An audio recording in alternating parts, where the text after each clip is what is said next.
O Lord my God, when I in awesome wonder consider all the worlds thy hands hath made, I see the stars, I hear the rolling thunders, thy power throughout the universe displayed.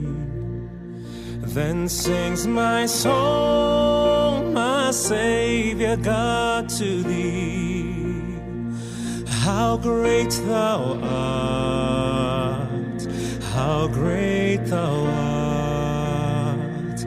Then sings my soul, my Savior God, to thee, how great thou art, how great thou art.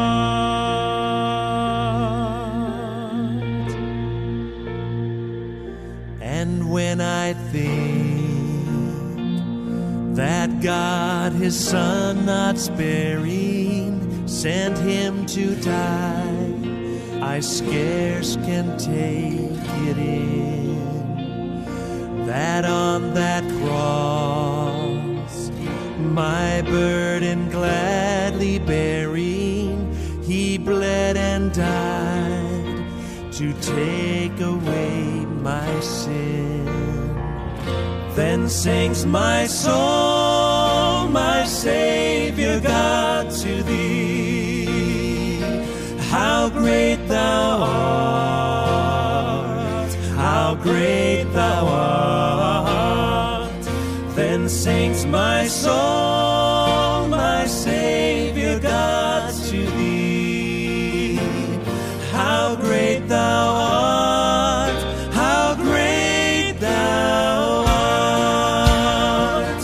When Christ shall come with shouts of acclamation and take me home, what joy shall fill my heart. Then I shall bow in humble adoration and there proclaim, my God, how great thou art.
tayo pong lahat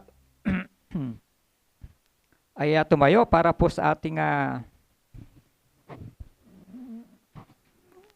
confession of faith. Atin muling ideklara yung katotohanan, no, ng salita po ng ating Panginoong Diyos. Basahin po natin ito ng sabay-sabay, ng may pagkaunawa at meron pong pagmamahal po, no, sa ating mga puso. I believe in God, the Father Almighty, Creator of heaven and earth.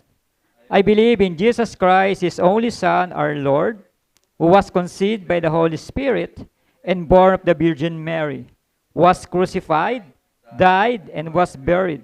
The third day He rose again from the dead.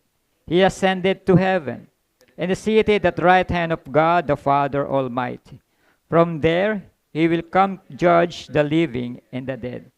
I believe in the Holy Spirit, the Holy Universal Church, the communion of saints, the forgiveness of sins, the resurrection of the body, and the life everlasting. I believe that God is a triune God, expressed in three persons, God the Father, God the Son, and God the Holy Spirit. I believe the Holy Scripture is the Word of God. It has the final word in all matters of faith and practice. I believe the Holy Scripture is authoritative, true, without error, providentially preserved, sufficient for salvation and Christian living. Amen. Habang tayo po'y nakatayo, makibukas po tayo sa ating pong teksto. Makibukas po tayo sa aklat po ni Juan, no? The book of John. John chapter 15, verse 1 to 8 po tayo. John 15, verse 1 to 8. At basahin po natin ito ng sagutan. Ako po sa verse 1, kayo po sa verse 2, at sa last verse po sa verse 8 po ay sabay-sabay po tayo. John 15, verse 1.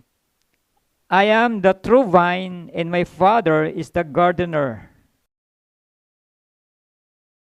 You are already clean because of the word I have spoken to you. Verse 5, I am the vine, you are the branches. If a man remains in me and I in him, he will bear much fruit. Apart from me, you can do nothing. If you remain in me and my words remain in you, ask whatever you wish and it will be given to you altogether. This to my Father's glory, that you bear much fruit, showing yourselves to be my disciples. Tayo po pasamandaling manalangin. Salamat, Panginoon, sa iyong pagkakabasa ng iyong banal na salita. Patuloy mga pagpalain, Panginoon, ng mga salitang ito sa aming buhay at patuloy na may apply nga namin, Panginoon, ang mga salitang ito, Panginoon, sa aming pang-araw-araw na pamumuhay. Palayan, Panginoon, ng araw nito, ang buhay ng bawat isa, lalong-lalong yung salita mo na aming mapagninilayan sa oras nito. Ito ang panalangin in Jesus' name. Amen. Makaupo na po ang bawat isa. Isang mapagpalang umaga po sa bawat isa. Pakitapik-tapik katabi nyo. Pakibati ng good morning. No? Good morning. Yung ibinasa po natin, the vine and the branches, ito po yung, the idea of abiding is an important subject in the New Testament. Kung napansin po ninyo, paulit-ulit po yung binabanggit po dyan, yung remain in you and bear fruit. Yung remain in me. Remain in me. 7 beses po siyang binanggit po dyan at 4 na beses naman po yung bear fruit. Ibig sabihin, paulit-ulit niyang binabanggit ng ating Panginoon Jesucristo. Kaya napaka-importante po yung mga bagay po na ito. The idea of abiding. Manatili. Manatili. Sabi po dito sa English translation or sa mga dictionary po natin, kay Thayer, sabi po yung ang abiding, to stay, continue, dwell, endure, remain, stand, tarry. Kay Merriam-Webster naman po, sabi niya po, to bear patiently, to endure without yielding, to wait for, to accept without objection, to to remain stable or fixed in a state. To continue in a place. Okay, NASB naman po, sabi po niya, continue, stay, remain, live, abide, to stand firm, endure, wait, or await. No, ilalaman po yan sa mga meaning po nung abide or abiding. Yung Greek word po niyan ay meno. Meno. Hindi po meno. Meno. Parang kinakain yung meno. No? Yan po yung Greek word po niya, no, na yung abiding. At paulit-ulit po binabanggit po dyan ng ating Panginoon Hesukristo na manatili. Kaya sa atin po, no, kapag sinabi nga manatili, kaya manatili tayo nakaupo, siyempre uupo tayo. Pag manatili nakatayo. No, in place and orderly po yung binabanggit po dyan.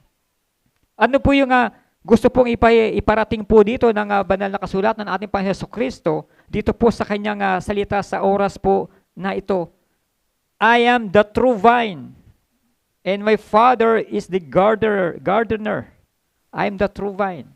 Ibig sabihin pala, I am the true vine, merong hindi tunay. Merong false. Merong fake.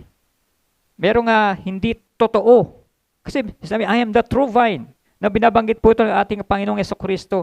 And Jesus commands us to remain in Him so that we can be fruitful.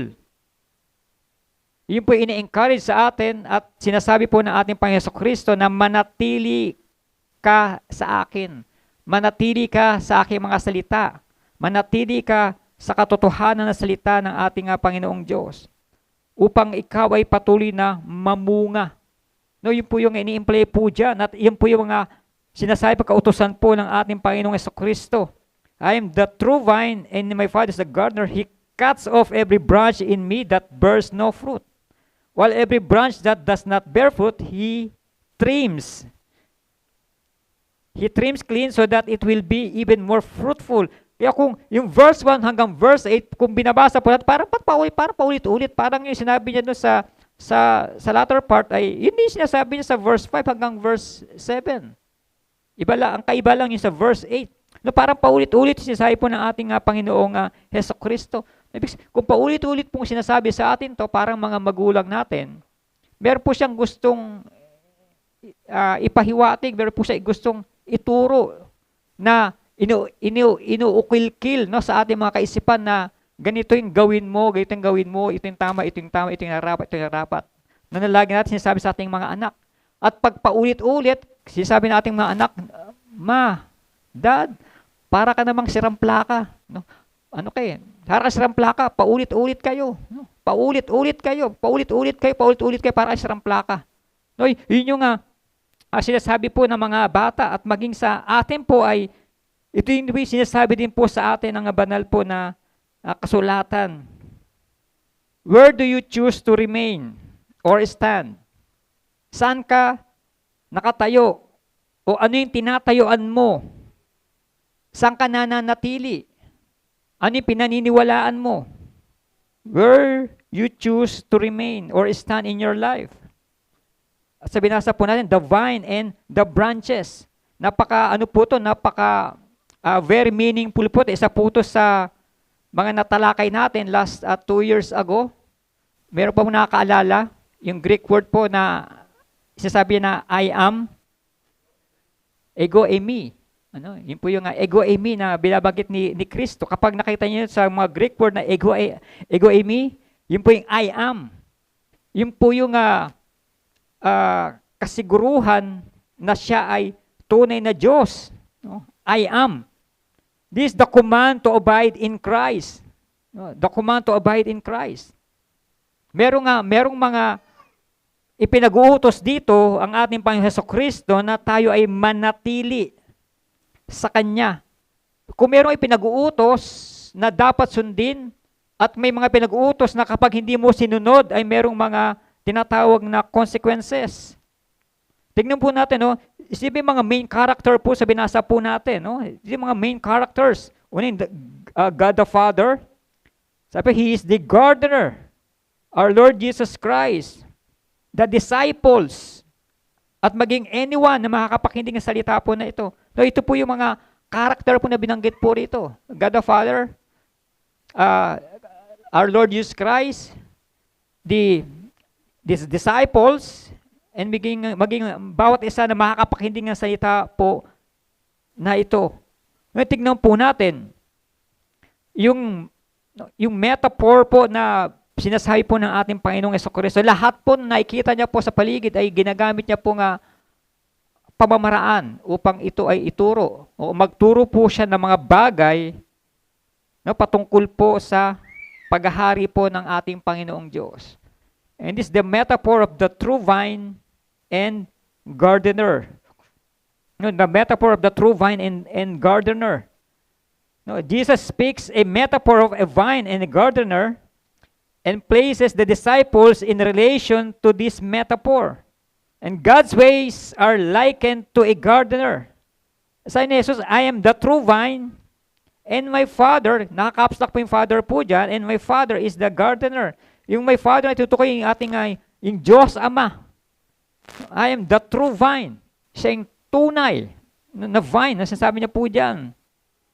Jesus is the true vine.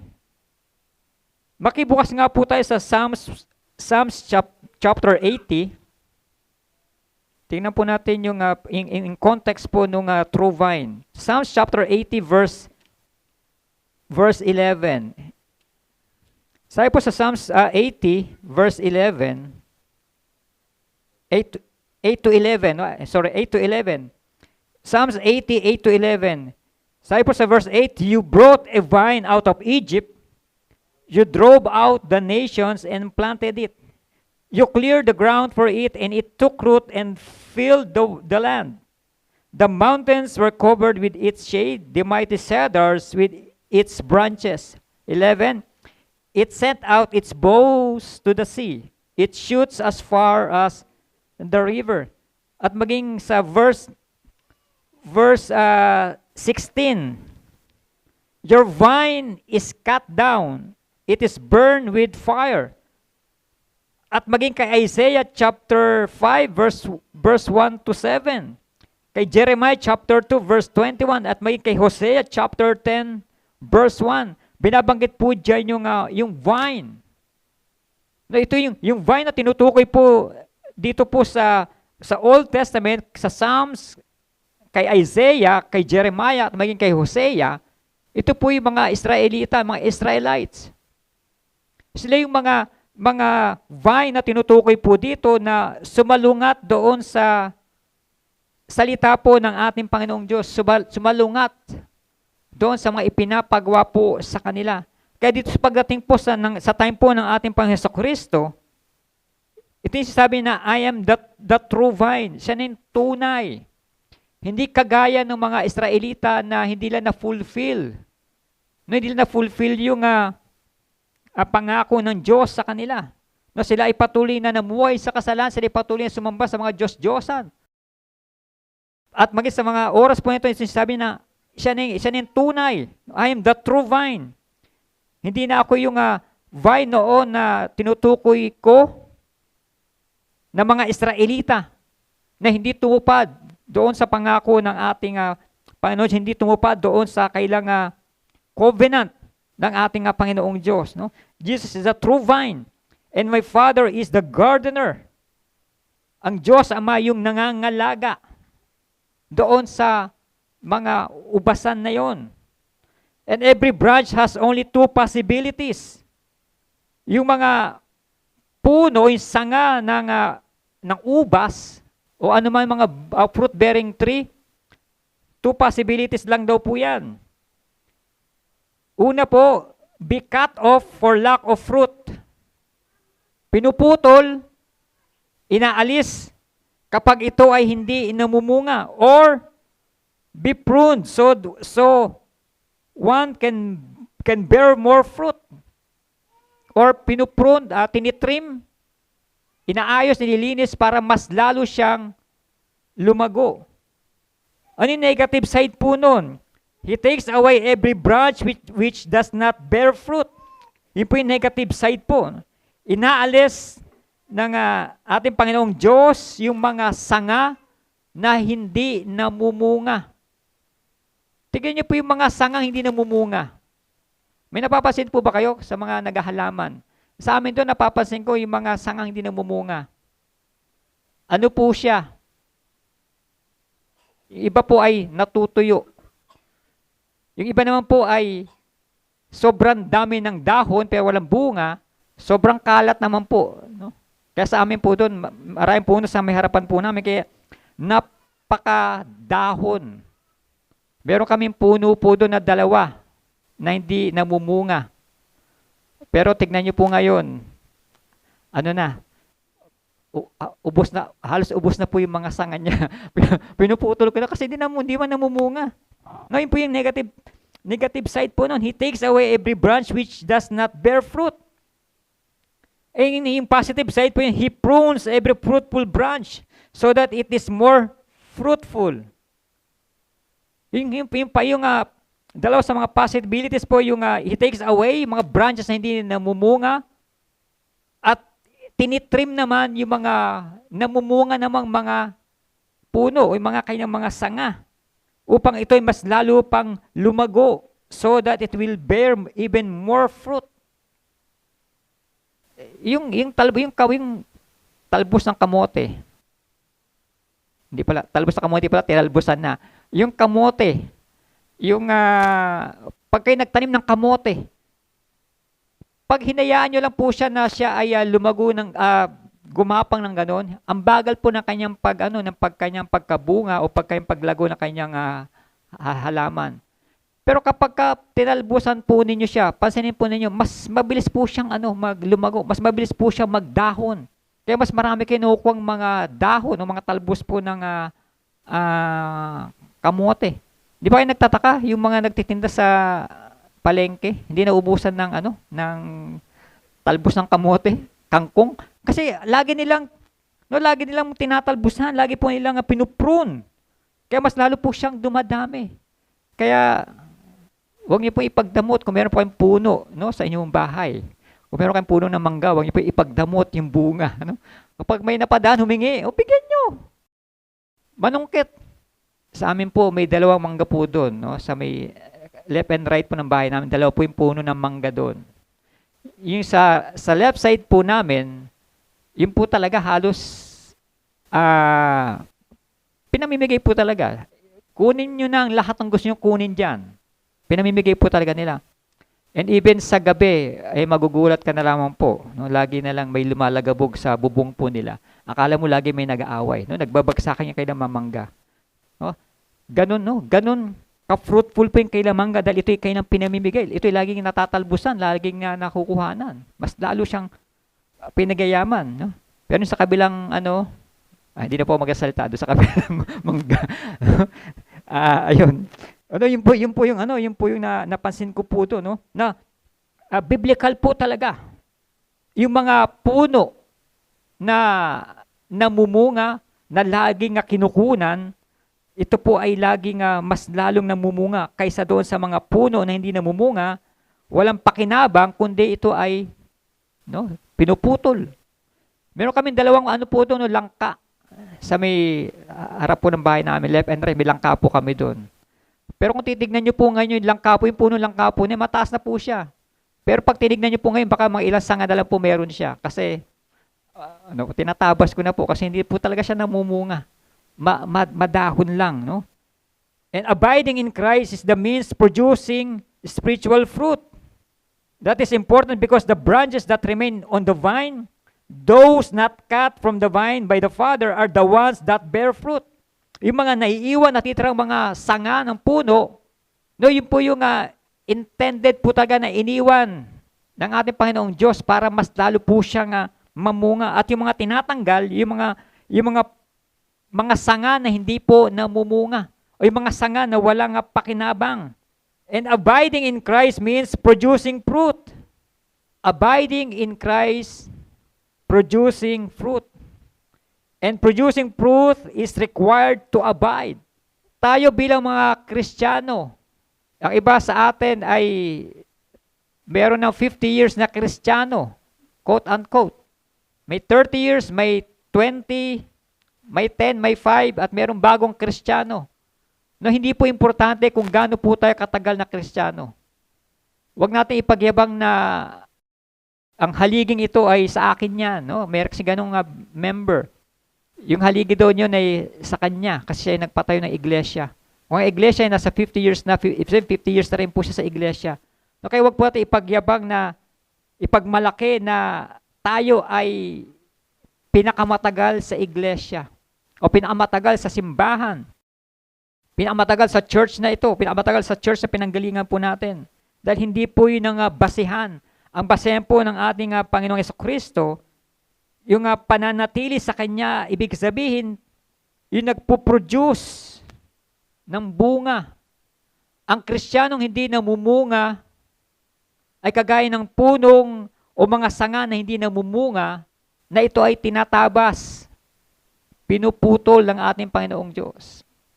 Samantalang kung ikaw naman ay namumunga, sumusunod sa salita ng ating Panginoong Diyos, faithfully sumusunod, hindi po napapansin, the more na nagiging faithful tayo sa Diyos, the more na mas marami tayong na-encounter na problem. Naan niyo po ba yun kumbaga na-observe niyo po ba yun? The more na mas gusto mo maglakad sa kabanalan, the more naman na yung presence ng sinaman ay nandyan. Yung problems, marami po talaga nandyan. Yung struggles, yung trials, nandyan. Parang mas lalo yata akong naging problematic ngayon nung ako na naging Kristiyano. But kung kailan gustong-gusto ko nang maglakad sa kabanalan, sabay-sabay nagkakasakit yung mga anak ko. Sabay-sabay na dumadating yung problema, andyan na yung magpuputol ng kuryente namin. Yung pag-ibig, panitawag ng tawag. Pag-ibig daw, pero wala mong pag-ibig kung makatawag. Kasi yung tinawagan ni pag-ibig dito, parang walang pag-ibig kung tumawag. No? Hello, sa pag-ibig po to. No? parang hindi pala maganda pagka maninigil si pag-ibig. No? Sabay-sabay pa yung problema. Nandiyan magkasakit ka, yung mga anak mo na disgrasya, yung mga magulang mo nasa ospital. Sabay-sabay yung mga problema. Kaya minsan natatanong natin si Lord, no? Lord, bakit, no? Kung kailan gusto kong magpatuloy sa kabanalan, mas lalong naging ganito yung problema ko. Mas lalong akong nahihirapan sa mga akala ko ba, Lord, kapag naging Kristiyano ko, akala ko ba, Lord, kapag tinanggap kita, aalawan ng buhay ko. Yayaman ako. Magkakasundo na kami ng pamilya ko. Ayos na yung problema namin. Hindi po pinangako ng ating Panginoong Jesucristo po yun, no? Hindi po pinangako ng ating Panginoong Jesucristo na tayo po yayaman kapag tayo ay naging Kristiyano. Hindi po tayo yayaman at aalwan gagandang buhay natin kapag tayo sumunod sa Kanya. Kaya mayroon po tinatawag na pruning. Kung ang puno kapag pinuprune o nililinis, masakit po talaga yan. Imagine, putulan mo siya ng mga bagay na nakakabit sa Kanya. Alisin mo yung mga bagay na nakakabit sa Kanya sa puno, lalo yung mga dahon na medyo hindi na maganda, tatanggalin, ikakat. Yung hindi tama yung pagkakatubo, ikakat. May mga, ang patawag na yung mga puti-puti na mga insekto, tatanggalin. I-spray ng pesticide, insecticide, ano pa ba, mga pampabunga, lilinisin, yung mga paligid, alisan ng mga dumi. Mahirap po yun sa parte po ng puno. Masakit po yun. And same thing with us. The more na tayo nagpapatuloy sa kabanalan, the more na tayo po ay naglalakad, no, sa katwiran ng ating Panginoong Diyos. Unti-unti pong inaalis ng ating Panginoong Diyos yung mga bagay na hindi po maganda sa atin. Pinupurun po tayo. Unti-unti po tayong inaayos, nililinis po ng ating Panginoong Diyos para mas lalo po tayong mamunga. Kaya masakit po. Andiyan yung problema, andiyan yung mga struggles na sa buhay, nai-stress na tayo sa dami ng mga nangyayari sa atin. Part po yan ng pruning. Part po yan ng ating pagiging Kristiyano. O kaya hindi na po tayo dapat magtaka po dyan kasi sinasabi na po ng ating Panginoon sa Kristo po dyan. He cuts off every branch in me that bears no fruit. While every branch that does not bear fruit, He trims, so that it will be even more fruitful. Sa verse 3, you are already clean because of the word I have spoken to you. No?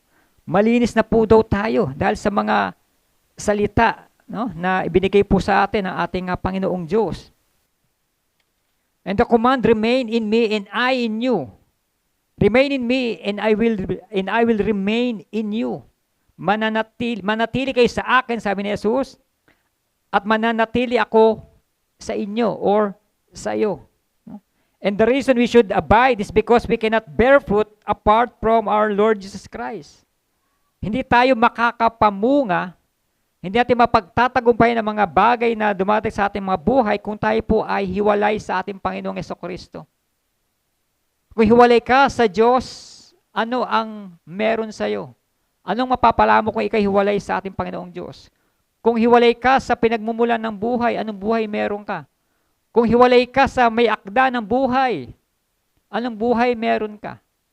Kung hiwalay ka sa Diyos na nagpo-provide ng lahat ng bagay, anong bagay ang meron ka?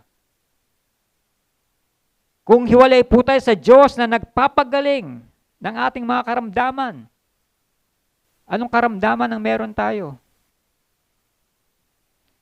The branch is not able to bear fruit by itself. The branch is not able to bear fruit by itself.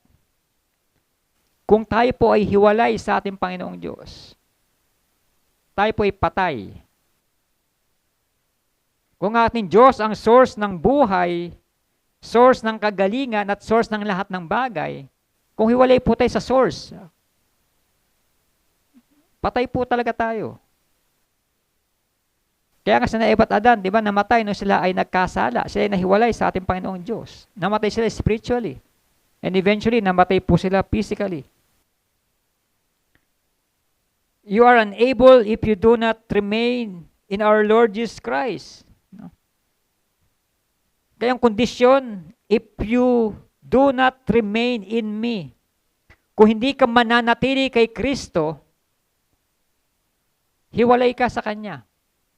Patay ka sa iyong kalalagayan at hindi ka makakapamunga. No? Hindi ka makakapamunga. Hindi ka na ipuprune. Kaya magtaka po tayo kapag sinasabi mo ikaw ay tunay na Kristiyano at hindi ka nakakaranas po ng problema. Pag sinasabi kayo tunay na Kristiyano at hindi ka nakakaranas ng mga struggle sa buhay, hindi ka nakakaranas ng mga kapighatian, hindi ka na-persecute, hindi ka pinagbibintangan sa mga bagay na hindi mo naman ginawa, o pinagbibintangan ka ng mga bagay na hindi mo naman ginagawa, magtaka ka po kung hindi ka nagkakasakit. Kung lahat ng araw sa buhay mo ay maalwan, magtaka po kayo. Baka hindi po tayo dumadaan sa proseso ng paglilinis ng ating Panginoong Diyos. Kaya meron natin na ito ng perseverance of the saint, na bibigyan tayo ng tinatawag na pagtsatsaga ng ating Panginoong Diyos na mapagtagumpayan ang lahat ng mga bagay na yan. Maranasan po natin ang mga bagay na naranasan po ng ating Panginoong Jesucristo. Hindi po tayo exempted, but we are the target. Tayo po yung target ng kaaway, tayo po yung target ng dyablo. Anong kanta? Gusto kong bumait. Dugtungan po ninyo, gusto kong bumait. Nasa Diyos. Totoo po yung kanta po na yun. Yun yung sabi ni Pablo na bakit gano'n kung kailan naman akong nagpapatuloy sa ating Panginoon Diyos, kung kailan naman ako naglilingkod ng tapat sa ating Panginoon Diyos, doon naman malapit sa akin ang kasalanan. Samantalang noon yung wala pa akong pagkakilala sa ating Panginoong Diyos, hindi ko naman nararanasan ng mga gaitong bagay. O kasi talagang patay ka na sa kasalanan noon. Hindi mo na alam yung kasalanan na kasalanan pala. Pero ngayon, may awareness na po tayo sa kasalanan. Kaya nga nung Sunday, yung iba hindi naka-attend nung Sunday, no? Ang topic natin about sin. Sunday pala yung Friday, yung ating prayer meeting. Yung tungkol sa kasalanan. Yung sin of commission and sin of omission. Kaya huwag po natin sabihin na tayo mga Kristiyano na hindi tayo nagkakasala kahit na hindi natin ginagawa yung mga dapat na tama nating gawin. Alam po natin na ang isang bagay na bago pa man nating gawin, alam po natin na kasalanan po yan. Meron po tayong discernment, binibigyan po tayo ng discernment po. At binibigyan tayo ng karunungan ng banal na espiritu na ma-discern po natin kung ano yung kasalanan at hindi. Kaya kung dapat nating gawin ang isang bagay at hindi natin ginagawa, nagkakasala pa rin po tayo, sabi ni Santiago. Kaya yung mga Kristiyano na walang ginagawa, nagkakasala po tayo kasi hindi po natin ginagawa yung dapat o tama nating gawin. Kaya mag-iingat po tayo, hindi po tayo mga Kristiyanong papetiks na tinatawag, na natutulog sa pansitan, sabi ng ibang mga trabahador. If you do not remain in me, you can do nothing. Kung di ka mananatili sa akin, kung ikay hiwalay sa akin, wala kang magagawa. No, yun po yung metaphor po ng the true vine and the gardener. At pangalawa po yung metaphor of the vine and the branches. Kaya yung true vine, yung ating Panginoon Jesucristo, kasi yung isang vine na tinutukoy doon sa Old Testament, yun yung mga Israelita na hindi tumupad sa tipanan ng ating Panginoong Diyos. At ngayon, the metaphor of the vine and the branches, sa verse 5 to 7. Sabi po ito, I am the vine. O, ito na, siya na po yan, si Jesus na po. You are the branches. Jesus is the vine, and we are the branches. Tayo na yung kinakausap dito ng ating Panginoon Jesucristo, yung mga kanyang mga alagad, mga kanyang mga tagasunod. Jesus is the vine, and you are the branches, or we are the branches. Therefore, be connected and be fruitful, or be disconnected and thrown out. Tayo maging konektado sa ating Panginoon Jesucristo upang mamunga ng sagana, or tayo ay maputol o ma-disconnect at tayo naman ay itapon. And generally, if you abide in me, you bear much fruit. Because without me, you can do nothing. If you abide in me, you bear much fruit. Kung mananatili tayo sa ating Panginoon Jesucristo, sa kanyang mga salita, sa katotohanan ng kanyang salita, mararanasan po natin, sabi no, you bear much fruit. Much. Hindi po ito kayang bilangin. Tayo kanyang pasasaganahin. No, hindi po ito patungkol sa mga material na bagay. Hindi po ito patungkol sa mga kayamanan, hindi po ito sa mga material things. Ito patungkol sa mga spiritual po na bagay. The one remaining in Him bears much fruit. And apart from Him, you are not able to do anything. Tignan po natin, sabi po sa verse 6 to 7, if anyone does not remain in me, no, parang paulit-ulit po, he is like a branch that is thrown away and withers. Such branches are picked up, thrown into the fire, and burn. No, meron po dalawang possibilities po for all branches. No, lahat po ng mga branches, meron po dalawang posibilidad na pwede mangyari. In the negative side, those that don't abide will be thrown. Those that don't abide will be thrown. Ito yung negative side po. Patungkol po sa isang branch. Anong condition po nito? If someone does not remain in me. Kung mayroong tao na hindi nakaugpong, hindi nananatili kay Jesucristo, then he will be discarded like fruitless branch. He will be cast out. Cast out. May naka-encounter ba sa yung mga nagka-cast out dito ng diablo? Ganon yung patungkol po doon. He will be cast out. Talagang alisin itong mga sanga po na to. Just like a fruitless branch is discarded. Sa verse 6, as a branch is thrown out, dried up, and they gather them, and they throw them into the fire, and it is burned. Aalisin, And of course, kapag wala ka na doon sa puno, hindi ka na nakaugpong sa puno, sabi, itatapon ka na. At pagkatapos mo itapon, matutuyo ka na. Wala pong sanga, wala pong puno na hindi po nakaugpong sa source na nabubuhay, kundi ito'y malalanta at matutuyo. Puputulin, aalisin, itatapon, pagka tinapon, matutuyo. Pagka natuyo, sabi po dito, igagather, pagsasama-samain, kukunin na yung mga tuyo, mga sanga. Then, sabi, and they throw them into the fire, and it is burned. At ito'y susunugin. Kapag may narinig kayong, nabasa kayong term na susunugin, ano agad inyo naiisip? And they throw them into the fire, and it is burned. Kaya hindi pala lahat ng mga nasa puno ay namumunga, kundi marami din pala doon sa puno o sanga na hindi po namumunga, at ito yung kanyang negative side. Yung mga fruitless branch na tatanggalin, tatapyasin, itatapon, igagather, susunugin, gagawin panggatong. No, ganun pong gagawin. Yung positive side naman po. If you abide in me, you bear much fruit. If we remain in Jesus Christ and His words, then we can ask whatever we desire and it will be done. Anong condition po dyan? Sabi po ng banal na kasulatan, if you remain in me and my words remain in you. If you remain in me and if my words remain in you. Verse 7, tignan niyo po yung mga Bible na hawak po niya. If you remain in me, sabi po ni Jesus, and my words remain in you. Ask whatever you wish, and it will be given to you. Oh, di ba napakagandang, napakagandang pangako, napakagandang life verse po. Oh. Pero ano po dyan, yung condition po dyan, if you remain in me, and my words remain in you.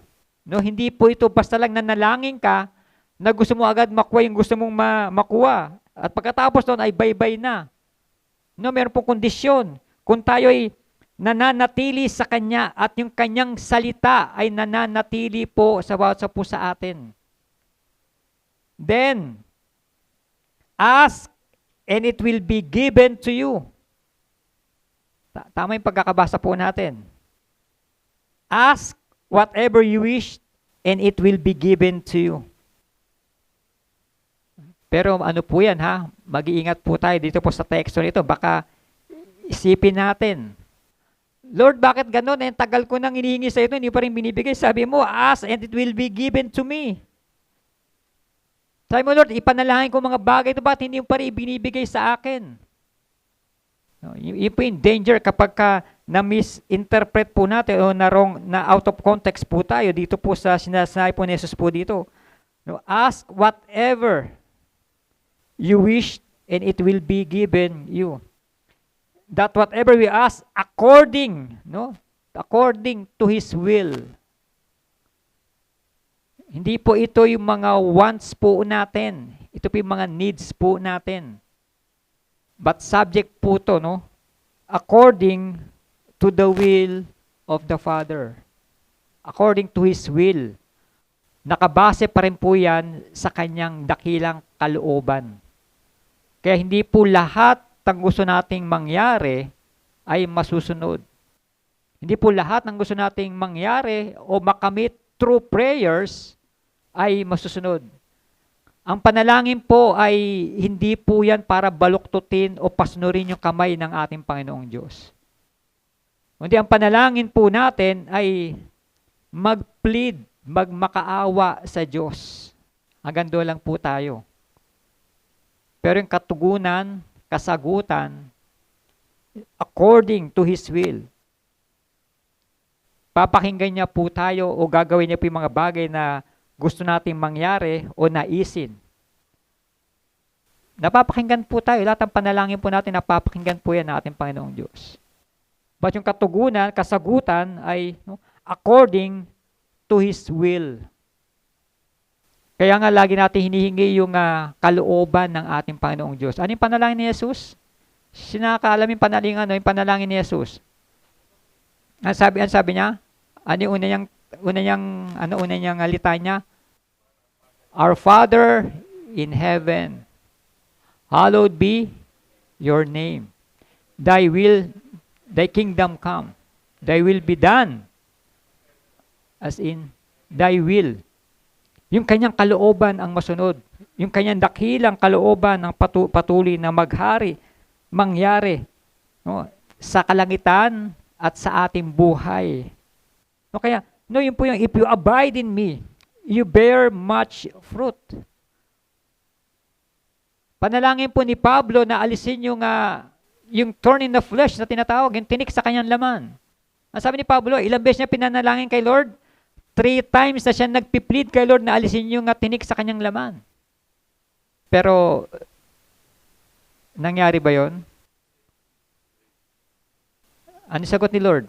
My grace is sufficient for you. Lord, sabi ko, pagalingin mo yung sakit ko eh. Pero bakit iba yata yung sagot mo? Hindi po nagkakamali si Lord na sinabi niya, my grace is sufficient for you. Naunawaan po ni Pablo po yun. No, kahit 3 beses niyang dinadalangin. Pero nung sinabi sa akin ni Lord, my grace is sufficient for you. Tumahimik na po siya. Okay Lord, thank you. Naunawaan niya. No, na yung hindi lahat ng gusto natin na mangyari ay matutupad. Hindi po genie ang ating Panginoong Diyos. Hindi rin po siya ATM machine. Diba, genie, kapag ka nirab daw, diba, meron kang 3 kahilingan. Ay, yung ATM naman, pagka in-insert mo, nag-pin code ka, nag-ask ka ng money, kung may laman yung card mo, lalabas. No, hindi po gan si Lord. Kaya wag po kayo maniniwala na yung panalangin daw ay para pasunurin ang kamay ng ating Panginoong Diyos. Isa pong kalapastanganan po yan. Walang pwedeng magpaikot sa Diyos. Walang pwedeng magdikta sa Diyos. Walang pwedeng magsabi sa Diyos kung anong dapat niyang gawin. Kundi mag-plead lamang tayo, magmakaawa tayo sa ating Panginoong Diyos. But ang clue po dito, if you abide in me, you bear much fruit. No, yun po yung keyword po doon, no?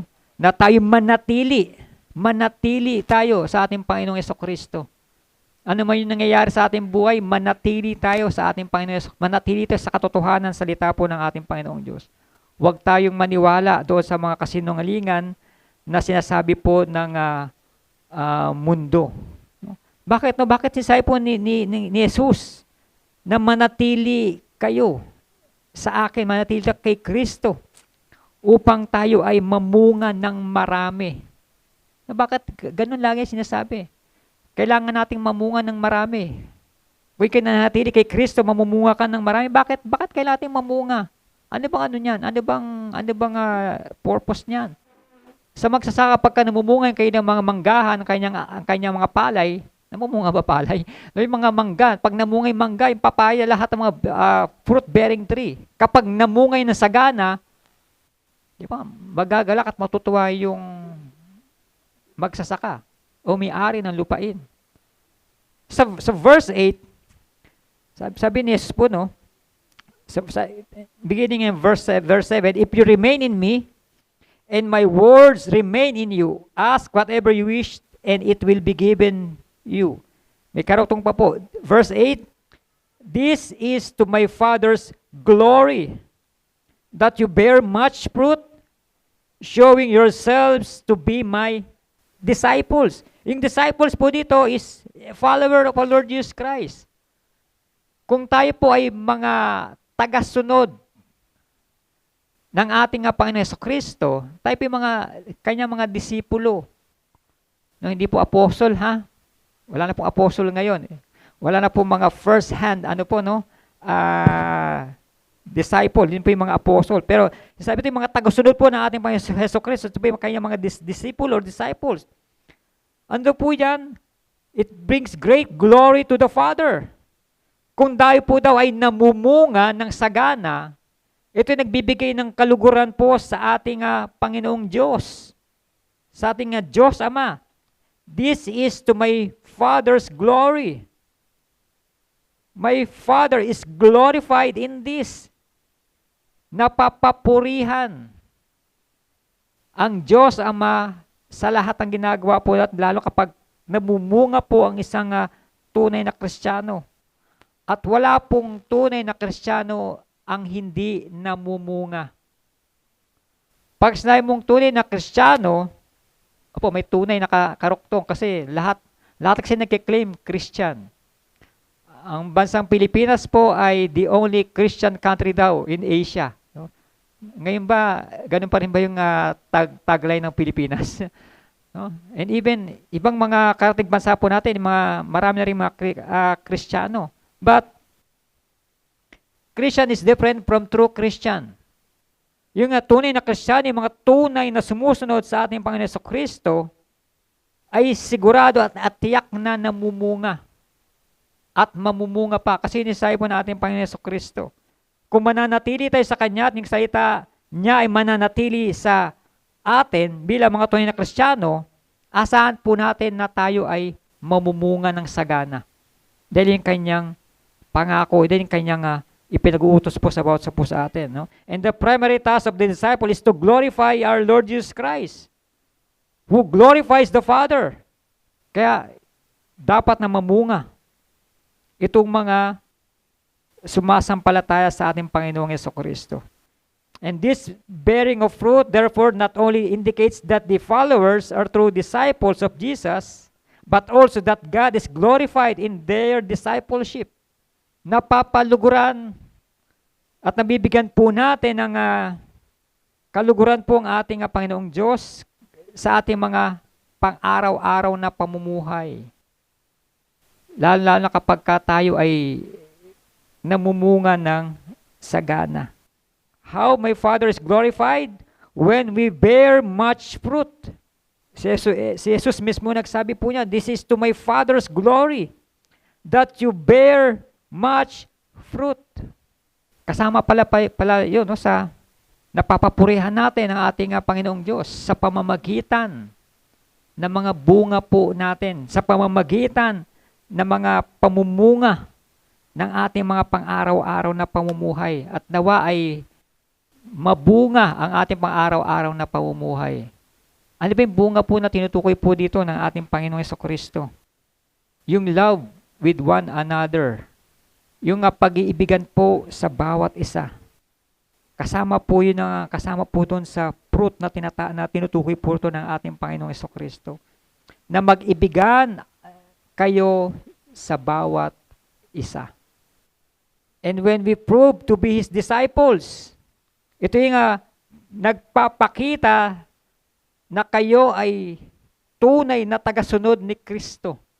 Kapag tayo daw po ay namumunga, tayo ay siguradong mga tagasunod ni Kristo at sa pamamagitan nito napapapurihan natin ang ating Panginoong Diyos. Kaya napakagandang encouragement po sa bawat isa na hindi man natin napapansin yung mga ginagawa natin para sa ating Panginoong Diyos. Napapapurihan na pala natin ang ating Panginoong Diyos sa mga bagay na ginagawa natin. Sa mga bunga na nakikita sa atin o nararanasan po natin. Although hindi natin nakikita, pero yun po yung nakikita po at alam po yan ng ating Panginoong Diyos. Yung maliit na bagay na ginawa mo sa iyong kapwa, yung mga maliit na bagay na ginawa mo para sa Diyos, yan yung nagbibigay kaluguran sa ating Panginoong Diyos. At kasama na po yan sa mga bunga na tinutukoy po dito. Abide in Christ. No? Nawa tayo po yung manatili sa ating Panginoong Jesucristo. Manatili po tayo sa kanyang katuruan, manatili po tayo sa katotohanan ng kanyang salita upang patuloy po nating maranasan itong mga bunga na ipagkakaloob po sa bawat po sa atin.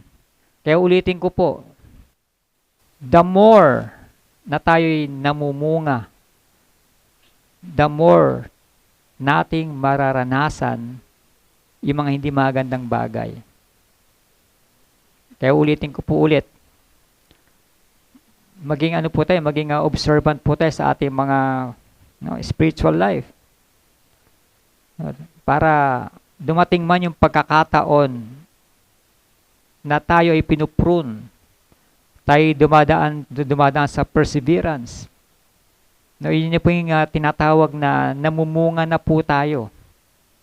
At sa pamamagitan po ng mga bagay na yon, mas lalo pa tayong mamumunga pagkatapos po ng mga karanasan po na yan. Yun yung sabihin, nagle-level up yung ating mga pananampalataya.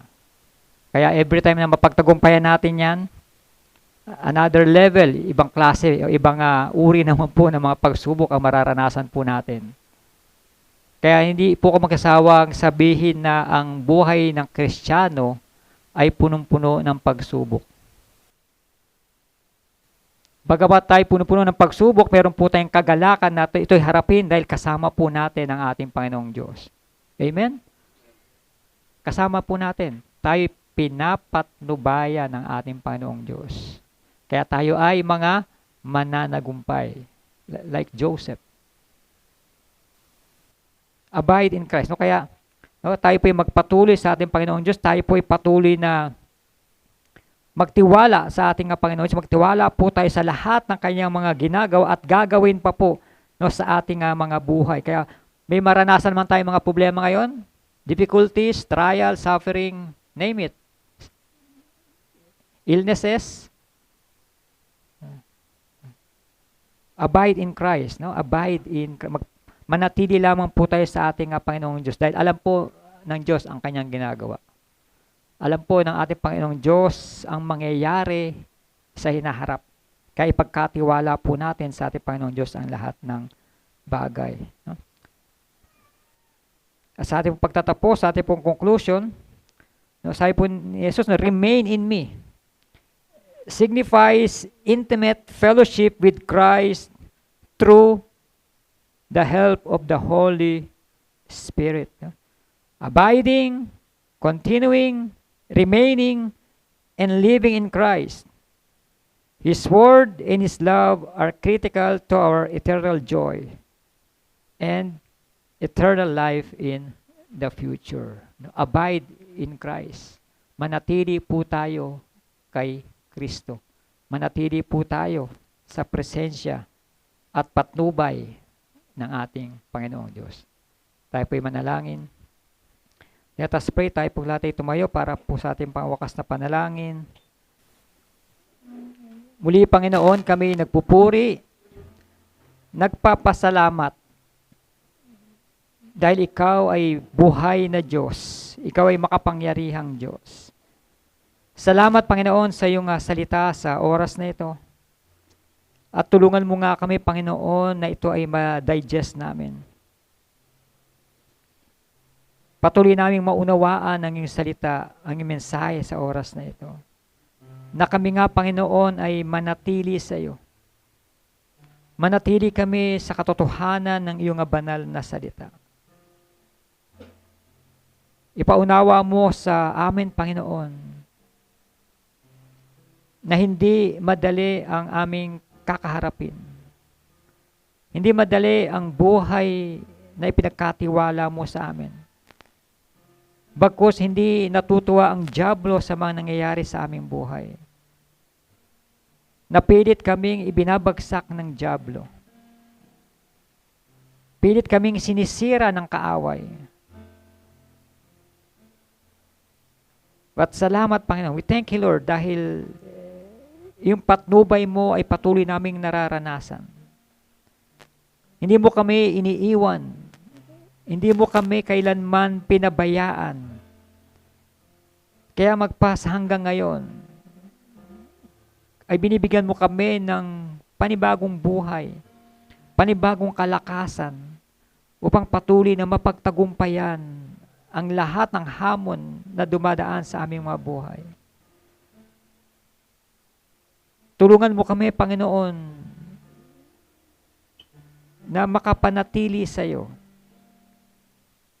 Manatili kami sa iyong presensya. Patuloy na yung panghawakan ng iyong mga salita, ang mga pangako mo, na kailanman ay hindi mo kami pababayaan. Ano man ang mangyari sa aming mga buhay, magkasakit man kami, mawalan man kami ng trabaho, hindi man kami makapagbayad sa lahat ng mga bagay na dapat namin bayaran sa mundong ito. Siraan man kami ng ibang mga tao, Gawan kami ng hindi maganda. Ma-stress kami sa pang-araw-araw namin pamumuhay. Mga problema na dumadating. Mga pagsubok. Mga sakuna, aksidente, disgrasya. Lord, tulungan mo kami, Panginoon. Tulungan mo kami at ipaunawa na maunawaan namin ang mga bagay na ito na nangyayari sa aming mga buhay. At tulungan mo kami, Panginoon, na makapanatili sa iyo. Dahil kung kami ay wala sa iyong presensya, kung kami hiwalay sa iyo, kami ay mga patay. Katulungan mo kami, Panginoon. Tulungan mo kami na maunawaan ang mga bagay na ito. Kami manatili sa iyong presensya. Manatili kami sa iyong kapangyarihan. Magpasakop kami, Panginoon, sa iyong dakilang kalooban. At matanggap ang mga bagay na nangyayari sa aming mga buhay. Kaya salamat, Panginoon, sa iyong mga salita. At bigyan mo kami ng kalakasan, Panginoon. Kalakasan physical, emotional, at lalo na spiritual. Bigyan mo kami ng kalakasan ng mga bagay nito, Panginoon, upang patuloy naming mapagtagumpayan ang mga mangyayari o nangyayari sa aming mga buhay. At maunawaan namin, Panginoon, ang mga bagay nito kung bakit kami dumadaan sa ganitong mga pagsubok. Ay dahil kami ay patuloy mong nililinis. Patuloy mo kaming pinapatatag sa aming mga pananampalataya. Katulungan mo kami, Panginoon, na kami ay lumagos sa pananampalataya at mapagtagumpayan anuman ang hamon na mararanasan namin, Panginoon, sa mga susunod pang panahon. Kami ay maniniwala at magtitiwala na Ikaw ang Diyos na tumapos ng lahat ng ito doon sa krus ng Kalbaryo. Kaya aming pangahawakan ang mga pangakong ito na tinapos mo na ang laban. Tinapos mo na ang mga bagay na ito. Kaya pangahawakan namin ang mga pangakong ito na mapagtatagumpayan namin ang lahat ng mga pagsubok sa aming mga buhay dahil pagtagumpayan mo na ito sa krus ng Kalbaryo. Kaya salamat, Panginoon, sa iyong mga salita. Salamat, Panginoon, sa comfort. Salamat, Panginoon, sa hope na patuloy mo kang binibigyan ng pag-asa. At salamat, Panginoon, sa pagliligtas mo sa bawat sa amin. Sa kaligtasan na patuloy mong ipinaparanas sa iyong mga anak. We thank you, Lord, sa iyong salita sa oras na ito. At nawa patuloy kaming makapamuhay ng may kabanalan. Patuloy kaming makapaglakad ng may katwiran. Salamat, Panginoon, sa iyong salita. Salamat, Panginoon, sa iyong mga anak na idinako sa lugar na ito. Nawa patuloy pang katagpuin, Panginoon, anuman ang pangangailangan pa ng mga kapatid kong ito. Ikaw ang nakakaalam ng aming mga pangangailangan. Ikaw ang nakakaalam ng kakulangan namin, Panginoon. At kami naniniwala at nagtitiwala na Ikaw ang buhay na Diyos, ang magpupunan ng lahat ng mga kakulangan namin ito, Panginoon. Kaya salamat, Panginoon, dahil Ikaw ay Diyos. At kami ay nagpupuri at nagpapasalamat dahil Ikaw ang aming Diyos. Ang Diyos na milalang ng langit at lupa. We thank you, Lord, sa iyong salita. Patuloy pang pagpalain ang buhay ng bawat isa at patuloy na makapanatili sa iyong banal na presensya. Kaya salamat, Panginoon. Kulang ang salitang salamat upang ihayag namin ang katapatan mo at kadakilaan mo sa buhay ng bawat isa. Kaya ang pag-iingat at patnubay ang aming dalangin sa susunod pang 6 na araw bago ulit kami magpangipangita sa lugar na ito. Ang iyong salita ang patuloy na maghari, ang patuloy na manguna sa aming pang-araw-araw na gawain. At ikaw nawa ang patuloy naming maitaas sa lahat ng gawain namin, maging sa aming mga personal agenda, Panginoon. Ano man ang aming mga ginagawa, ikaw ang maitaas namin, Panginoon. Ikaw ang may hayag sa aming pang-araw-araw na pamumuhay, sa aming paglalakad, sa aming tahanan, sa community, sa trabaho. Ikaw nawa ang makita sa amin at hindi kami. Ang iyong ginawa ang makita sa bawat sa amin at hindi ang aming mga accomplishment. Kaya salamat, Panginoon, sa iyong salita sa oras na ito, sa fellowship na ito, Panginoon, at nawa ikaw ang nabigyan namin ng kaluguran sa oras na ito. And to Him who is able to keep you from falling and to present you faultless before His presence with exceeding joy. To the only wise God, our Savior, be glory and majesty, dominion and power both now and evermore. May the grace of our Lord Jesus Christ and the love of God and the fellowship of the Holy Spirit be with you all. Amen.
The King.